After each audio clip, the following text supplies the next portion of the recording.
السلام عليكم ورحمة من الله تعالى وبركاته. طبتم وطاب ممشاكم وتبوأتم من الجنة مقعدا.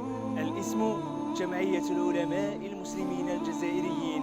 المكان مباشرة من مدينة الورود البليدة، وتحديدا ببلدية ودائرة أولاد عيش.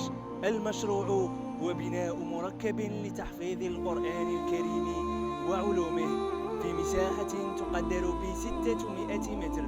نعم، هو نداء لكل المحسنين، لكل رجل أو موظف بسيط، ولكل شاب يستطيع المساعدة بالوقت أو بالمال أو بالجهد. رسالة لك: تقدم إلى الجمعية أو اتصل على هذه الأرقام للمساهمة معنا في بناء هذا الصرح الكريم. وتذكر جيدا أن الدال على الخير كفاعله، هي وصية الرسول صلى الله عليه وسلم. في أمان الرحمن. سلام.